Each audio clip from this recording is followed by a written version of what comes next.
That may be the greatest catch I've ever seen in my life. Alright guys, before we get into the video, I want to thank everyone on that great feedback that I got on yesterday's podcast on Patreon. And Scott actually reached out to me and let me know that I could actually go out and find a way to get that feed not only on Patreon, but on iTunes strictly for the Patreon users. And I'm going to try to figure out how to do that. I'm the first person to admit that I am very, very bad with technology. And I know it's weird. I'm like 21 years old. I should be a lot better than y'all. But here we are. And I pretty much know nothing. It takes me very, very simple steps to put together a video. It is time consuming, but it's very simple. And that's all I really know. And yeah, let's get into this video. And the reason that I had to flip the camera around for today is I'm recording early in the morning. I have a lot of stuff to do today. And the sun was just blinding through my windowsill, whatever it's called. But let's talk about Duke Johnson, and let's talk about why I've never really bought into this running back until now. And now is the perfect time for not only myself to go out there and buy into this running back, but for all of y'all to go out there and buy him as well. So with Duke Johnson, I know he's a guy that we've heard his name be talked about in the Dynasty community like at non-stop. I mean, nobody stops talking about this guy for the first 3 or 4 years in his career whenever he's in Cleveland. He finally escapes Cleveland last season, right before the season, and we don't really see him live up to expectations in Houston.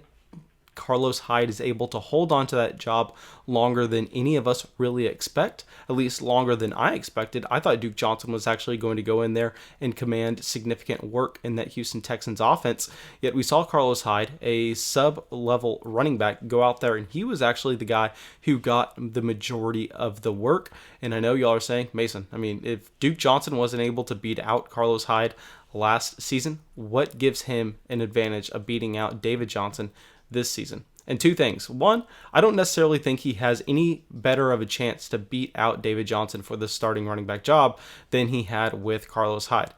And I know y'all are saying, but Mason, then why the hell are you making this video? It's because his price has completely changed with where it was before and after last season. I mean, if we look at Duke Johnson, historically, he is a running back that has never lived up to his ADP. In 2019, he was the RB45 in points per game, so obviously that was drastically worse than what most people drafted him to be. He had an average draft position of 26 at this time last offseason, and in 2018, he was actually finished as the RB51 in points per game, and he was drafted in the RB30s. So this is a guy who's consistently letting down fantasy owners. And y'all know I'm the guy to go in there and scoop once I believe there's finally a value. I kind of stayed off Duke Johnson with those premier prices. But now that David Johnson's coming to town, Carlos Hyde's gone. And most importantly, in my opinion, DeAndre Hopkins is gone. And I know y'all are saying, Mason, why the hell does that matter? But it matters to me for Duke Johnson because we look at Duke Johnson's production in 2019 in Houston. I mean, he pretty much had no carries. In 16 games, he had a total of 83 carries. I mean, which is kind of hilarious if you look at the other running back options on the roster. They had Carlos Hyde, who they gave 245 carries to. But what Duke Johnson did extremely well is he actually had 44 receptions during this time, and Carlos Hyde only had 10 receptions. So it's clear, especially if you look at the rest of Duke Johnson's career, that he is going to be used as a passing game running back. He's going to get receptions. 44 receptions was actually his career low in a season. And I really think we can chalk this up to Duke Johnson being traded to the Houston Texans right before the season started. I know Carlos Hyde was an addition late in the offseason last year for the Houston Texans, but that doesn't necessarily discount the fact that Duke Johnson was as well. And what I'm really looking at with this Duke Johnson profile is the Texans went out there and they gave up a significant amount for Duke Johnson. He was drafted in the 3rd round of the NFL draft way back in, I'm going to butcher this, maybe 2016. I can't remember. It was probably earlier than that, but nonetheless, I mean, he was a 3rd round pick by the Cleveland Browns. He really flashed and he was extremely efficient with the touches that he saw, but he never really got workhorse type running back touches, and he was really just a passing game weapon in Cleveland, and he was efficient whenever he touched the ball in the rushing game.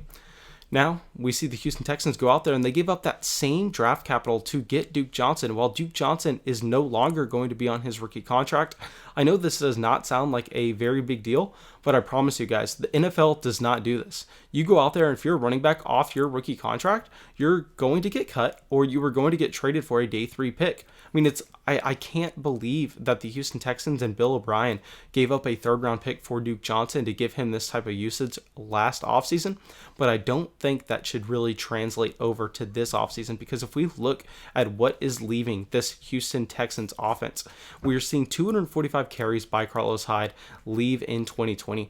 We are seeing 150 targets by DeAndre Hopkins leaving as well. And yes, I know they bring in Randall Cobb. They bring in Brandon Cooks. I personally expect Kiki QT to possibly take up some of those targets. But nonetheless, 150 targets, that's a massive amount. And I think we can expect a couple of those going towards Duke Johnson. So if we are looking at this Duke Johnson profile in 2020, we are seeing a guy that has about 60, 70 catch upside, in my opinion. He has the body type to be able to handle a workhorse running back role. We've never been able to see him command it at the NFL level. It's unlikely that he commands it at the NFL level, I will say that. But nonetheless, it's something that we should keep in the back of our minds. We should understand that he does have that upside. Now, let's look at where David Johnson is coming into this offense. So I know, guys, I am sorry. I'm sorry if you drafted David Johnson last season because of me. I went out there and I advised a lot of people to take David Johnson. He was actually my running back 2 in redraft leagues ahead of Saquon Barkley. I had Christian McCaffrey, then David Johnson. And boy, that looked really bad. I mean, halfway through the year, David Johnson was okay just because of the offense that he was in, just because that Arizona Cardinals offense was so friendly for that running back position. But if you look at him compared to the other running backs in the offense, I mean, Kenyon Drake and Chase Edmonds both averaged almost 5 yards per carry. And in 2019, David Johnson averaged 3.7. I mean, there's that famous clip of him on Twitter. I mean, he looks like an offensive lineman trying to run that outside read, and it was just horrendous. I know everybody has seen it, and David Johnson's falling due to it. I mean, people are drafting him in the round 3, like as RB, like in the 20s. I mean, he's being drafted as a low-end RB2 in redraft leagues. And so I'm looking at this situation. I'm saying we know that the running back in Houston, whoever that may be, is going to be extremely productive. The fantasy community is extremely down on David Johnson for great reason. I mean, he averaged 3.6 yards per carry in 2018, 3.7 in 2019, and he is 28 years old. So it looks like he may just be done. So if they are out on David Johnson, I mean, this running back room is going to have to produce. This is exactly why I was telling all of y'all to go out there and buy Jerick McKinnon and buy Tevin Coleman whenever Raheem Mostert was being drafted in like the 5th round of redraft leagues at one point. And I was saying, hey, I mean, if people don't necessarily believe in Raheem Mostert, someone is going to have to pick up the slack. Someone's going to have to score fantasy points. So I'm going to go out there and I'm going to take a shot on the cheap guy. And that's exactly what Duke Johnson is providing you at this moment. Now, let's get to the price and the entire reason that I'm pretty much going out there and confidently drafting Duke Johnson. I mean, if you play in those Patreon Dynasty leagues with me, you maybe have noticed, if you look at my rosters, that I have a lot of Duke Johnson out there. And that's just because he's going extremely late. So you can really build a roster around the wide receiver position.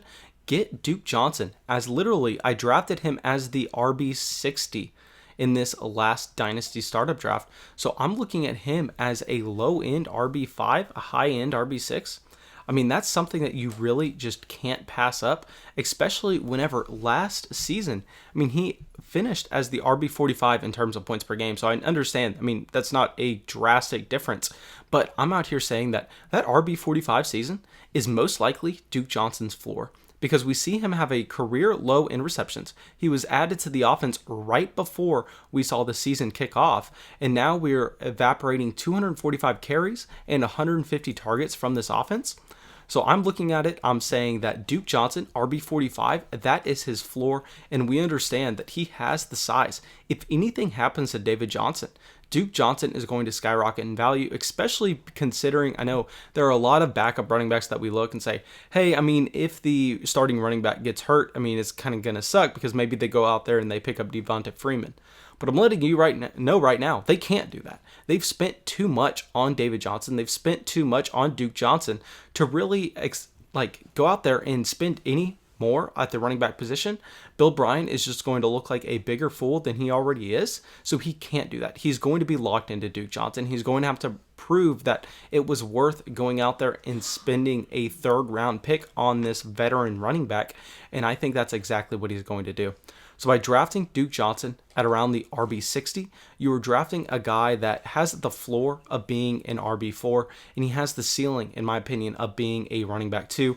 And that's what we talk about all the time on this channel. We talk about league-winning ceiling, and I understand RB2, it's not going to get you extremely excited, but whenever you put into consideration that you're drafting him at like an RB60 price range, if you get a top 24 points per game finish from Duke Johnson, that is definitely going to help you win your fantasy league.